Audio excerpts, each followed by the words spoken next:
নমস্কাৰ, আজি লৈ আহিছোঁ আকৌ এটি ভিডিঅ' আৰু এইটো ভিডিঅ' হ'ল আমি প্ৰয়াগৰাজৰ পৰা অযোধ্যালৈ যোৱা ভিডিঅ'। প্ৰয়াগৰাজৰ পৰা আমি গধূলি 5টামান বজাত এইখন হোটেলত সোমাইছিলোঁ আৰু ইয়াতে আমি ৰাতিটো আছিলোঁ। আমি হোটেলত এইকাৰণে থাকিলোঁ কাৰণ আমি আগদিনা ৰাতিপুৱাই ওলাই আহিছিলোঁ ৰুমৰ পৰা, ঝাৰখণ্ডৰ পৰা, আৰু প্ৰয়াগৰাজত আমি পুৰা 1:30 বজাতে পাইছিলোঁ ৰাতি। সেইটো কাৰণে তাত প্ৰয়াগৰাজত গা ধুই আমি ৰাম মন্দিৰলৈ আহিছিলোঁ। তাৰপিছত ৰাতি যি খোৱা নাই ন, আমি সেইটো কাৰণে ভাবিলোঁ আজি হোটেলতে ৰখি দিওঁ। সেইটো কাৰণে হোটেলতে ৰখিলোঁ ৰাতিটো। আৰু ৰাতিপুৱা 9:30মান বজাত আমি গা ধোৱা কাপোৰবিলাক শুকোৱা নাছিল যে তাত এনেকৈ শুকাইছোঁ আমি চাদৰ ওপৰতে হোটেলৰ। বহুত ভাগৰ লাগিছিলে, ৰাতি গোটেইকেইটা টোপনিয়ে গ'লোঁ। কাপোৰ মেলা তাৰ নাই, সেইটো কাৰণে এনেকৈ দি দিছোঁ। চব ভিজি আছিলে, অকণমান টাইমৰ কাৰণেই হওক। আমি ইয়াতে ৰুমতে ধুনীয়াকৈ গা পা ধুই ল'লোঁ আৰু চাহ একাপ খাই কাপোৰখিনি আনিলোঁ ওপৰৰ পৰা তললৈ। এনেকৈ ওপৰৰ পৰা তললৈ আনিলোঁ, বেগতে ভৰাই আনিলোঁ। আৰু হোটেলখনত বিয়াও হয়, সেইটো কাৰণে বিয়াৰ কাৰণে পেণ্ডেল দি আছিলে। বহুত ধুনীয়া হোটেল হয় আৰু দামবিলাক সেইকেইদিন বেছিয়ে লৈছে কাৰণ চব চাৰিওফালে কুম্ভ মেলাৰ মেলা চলি আছে ন, সেইটো কাৰণে বহুত বেছি দামবিলাক লৈছে। আৰু ৰাস্তাবিলাকতো ক'বই নালাগে, ইমানেই ভিৰ মানে জাম গাড়ীৰ। সেইটো কাৰণে প্ৰয়াগৰাজৰ পৰা অযোধ্যা আছিলে 164 কিলোমিটাৰ, কিন্তু আমাৰ বহুত দেৰি হৈ গ'ল। আৰু আমি গোটেইকেইটাই এইটো ৰুমতে আছিলোঁ বিচনাখনত, আৰু তলত এখন মেট্ৰেছ দিছে, তাত দাদাই শুইছে বাৰুহি, আৰু এই দুটা মোবাইল চাই আছে। আৰু আমি গোটেইকেইটা পেকিং কৰি আছোঁ যাবলৈ। হৈ গ'ল, আমি যাবলৈ ৰেডি। এইখন হোটেল ময়ূৰ পেলেচ। বিয়া আছে চাগে, সেইটো কাৰণে বাহিৰত এনেকৈ পেণ্ডেল দি আছে।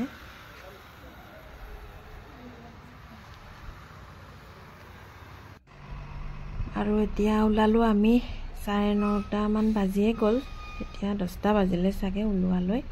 আৰু দেখিছেনে এনেকৈ প্ৰত্যেক দিনাই আমি এনেকৈ জামত ফাঁচি আমি বুলি নহয়, অকল গোটেইখিনি মানুহে এনেকৈ জামত ফাঁচিয়ে গৈ আছোঁ। আৰু জামবিলাক কি হয়, মানুহবিলাকে নিজে কৰি দিয়ে। এইফালৰ পৰা যোৱাখিনি গৈয়ে থাকে, সেইফালৰ আহিব নিদিয়ে, এইফালৰ পৰাও গৈ থাকিলে সেইফালৰখিনি কেনেকৈ আহিব। জাম ৰখিয়ে থাকে, এনেকৈ জামত চব ৰখিয়ে থাকে, কোনো জামটো ভাঙিব পুলিচো নাই ইমানকৈ। পুলিচবিলাকতো বেছি কুম্ভ মেলাতে ডিউটি আছে ন, সেইটো কাৰণে পুলিচো নাই। চব এনেকৈ নিজেই ভাঙিছে। কিছুমানে আমাৰ এওঁ গৈছে দুবাৰকৈ গাড়ীৰ পৰা ওলাই গৈ জাম ভাঙিব গৈছে।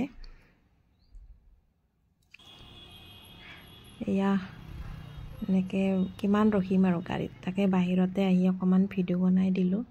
আৰু আমাৰ এওঁ গৈছে জাম ভাঙিব, সেই আগফালে গৈছে, তেতিয়াহে গাড়ীখন অকণ ধৰিছে। আৰু তাৰপিছত বিয়া বহুত দেখিলোঁ। বিয়া মানে কি, ইউপিত হওক বিহাৰত হওক গাড়ী চলোৱা নিয়মটো মানে আমাতকৈ অকণমান বেলেগ। যেনেকৈ তেনেকৈ যায়, সিহঁতে যেনি পায় তেনি যায়। দৰা কইনা দেখিলোঁ ৰথত গৈ আছে। আৰু ইয়াতে যাম অভাৰব্ৰিজৰ তলত, চব চাৰিওফালে যোনে যেনেকৈ পায় সোমাই দিছে গাড়ীবিলাক।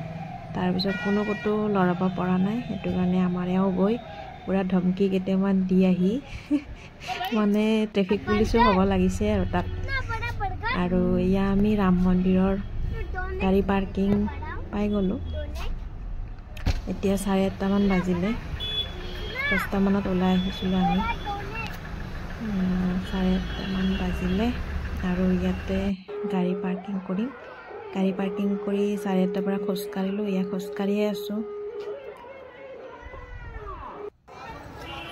এয়া খোজকাঢ়ি আছোঁ ৰাতি 11টাত বন্ধ কৰিব ৰাম মন্দিৰ সেইটো কাৰণে জল্দি জল্দি গৈয়ে আছোঁ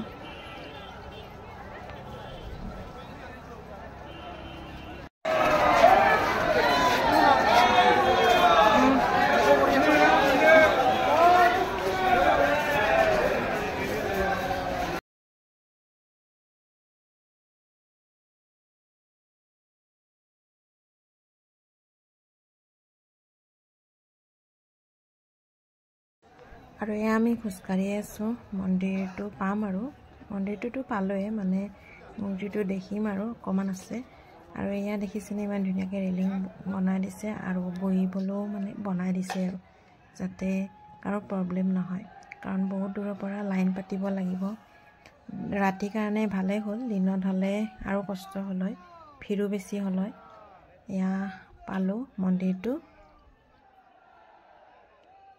মন্দিৰটো বনাবলৈ আৰু অকণ বাকী আছে প্ৰায়খিনি হৈছে আৰু অকণমান বাকী আছে আকৌ বেছি আৰু ভাল লাগিব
এয়া মন্দিৰটো দেখিবলৈ পালোঁ কিন্তু পুলিচে আগৰ পিনে কৈ আছে যে ভিডিঅ' কৰিব নালাগে ভিডিঅ' কৰিব মানা কাৰণে মানে জল্দি জল্দি যাব লাগে আৰু এনেকৈ ধাক্কা দি মানে পঠাই দিয়ে মানুহখিনি ভালদৰে চাবও নিদিয়ে সেইটো কাৰণে সকলোৱে ভিডিঅ'য়ে বনাই আনে আৰু এয়া হৈ গ'ল দৰ্শন আমাৰ আৰু এইখিনি মানুহ দৰ্শন কৰি ওলাই আহিছে মানে যোৱা ৰাস্তাটো বেলেগ আৰু অহাটো বেলেগ সেইটো কাৰণে ভাল হৈছে এয়া হৈ গ'ল আমাৰ তেতিয়া পাইছিলে 10:45 আৰু 15 মিনিট লেট হ'লে আমি দৰ্শন কৰিবই নাপালোঁ হয় তাৰপিছত এয়া আমি হোটেলত সোমালোঁ ভাত খাবলৈ কাৰণ দিনটো খোৱা নাই